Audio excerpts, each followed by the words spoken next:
हाँ तो हेलो बच्चों, आप सब कैसे हैं? उम्मीद है आप सब ठीक होंगे। तो नीट 2026 के बस 1-2 दिन रह गए हैं। बस आखिरी मिनट की टिप्स मैं बताने वाला हूँ। बिल्कुल परफेक्ट बात करूंगा, दाएं बाएं कहीं भी नहीं जाऊंगा, ठीक है ना। आपका 2 या 3 मिनट मैक्सिमम लेने वाला हूँ। बस आपको आखिरी के 3 दिन में अपना रिवीजन कैसे करना है, सबसे पहला पॉइंट समझ लीजिए। आपको लास्ट के समय अपने नोट्सों को टच नहीं करना है, बिना नोट्स देखे रिवीजन करना है, ठीक है सर। वो कैसे होता है? आप कि अगर फिजिकल केमिस्ट्री का रिवीजन करना है तो आप कोई फॉर्मूला सोचिए, उस फॉर्मूले को कॉपी में लिख लीजिए। अगर वो फॉर्मूला आपने जो लिखा है खुद से मेमोरी सोच करके और आपने अपने नोट से मैच करा लिया है, अगर वो बिल्कुल सही है तो आपको उस फॉर्मूले की रिवीजन की आवश्यकता नहीं है। आप हाँ एक बात ध्यान रखिएगा, फॉर्मूले के जो टर्म है, कहाँ पे क्या पुटअप करना है, वो आपको पता होना चाहिए। यानी कि रटा रटाया आपका फॉर्मूला हो, ठीक है। कोई ऑर्गेनिक केमिस्ट्री की रिएक्शन है, जैसे रोजन-मून रिडक्शन, आपने उसका रिएक्टेंट लिखा,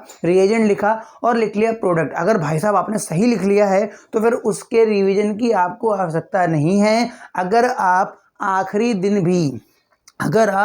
दिन भी अपने नोट्स को चिपका के चल रहे हैं, उसे रिवाइज कर रहे हैं, उसी को देख देख के पढ़ रहे हैं, तो आप गलती कर रहे हैं। क्योंकि अगले दिन जो आपका पेपर जो होने वाला है भाई साहब, उसमें आपके पास आपके नोट्स नहीं रहेंगे, केवल आपका अपना दिमाग रहेगा, ठीक है। बात समझ में आ रही है? और उसे एक्टिवेट करने का सबसे बढ़िया तरीका, 3 दिन आपको शांत नहीं बैठना है। 3 दिन आपको इस तरह से ही बिना नोट्स देखे अपना रिवीजन करना है। इनऑर्गेनिक केमिस्ट्री का कोई स्लोगन आपने रटा था, आपने बिना देखे उसको रट के लिख डाला, एलिमेंट भी लिख लिए, सब कुछ पता हो गया, रेडियस का ऑर्डर लिख लिया, आपने अपने नोट से चेक करना है केवल जाकर के, ठीक है। अगर आपने वो सही लिखा है तो आप उसे रिवाइज मत करिएगा, अगर गलत लिखा है तो आपको उसमें 5 मिनट के रिवीजन की आवश्यकता है, 5 से 6 मिनट की रिवीजन की आवश्यकता है। इस तरह से अपनी मेमोरी को एग्जाम में आप बहुत स्ट्रांग कर सकते हैं। और अगर कहीं आप एग्जाम वाले दिन के पहले भी आप लगातार अपने नोट से ही देख रहे हैं, मतलब आपने अपनी मेमोरी को चेक ही नहीं करा,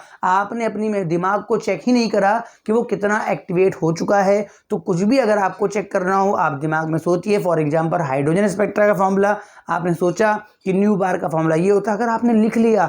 लाइमन सीरीज के लिए N1 N2 क्या होता, अगर आपने लिख लिया अपने मन से बिना देखे, मतलब आपको उसके रिवीजन की आवश्यकता नहीं है, आपके वो मेमोरी में तगड़े से है। मेरी बात अगर मान लोगे तो आपका दिमाग 3 दिन के अंदर भाई साहब पेपर के नीट एग्जाम के लिए एक्टिवेट हो जाएगा। बात नहीं मानोगे, नोट्स पे लगे रहोगे, पक्का एग्जाम में भूलोगे, ठीक है। आप चाहे इसको लाइक करो चाहे ना करो, आप चाहे चैनल सब्सक्राइब करो चाहे ना करो, मुझे जो बताना था मैंने बता दिया। दिमाग को एक्टिवेट करने का यही एक लास्ट तरीका है, बिना नोट्स रिवीजन करिए और बाद में जाके उसको चेक कर लीजिए। अगर बात समझ में आ जाए तो लाइक कर देना, अदरवाइज छोड़ देना। Thank you for watching.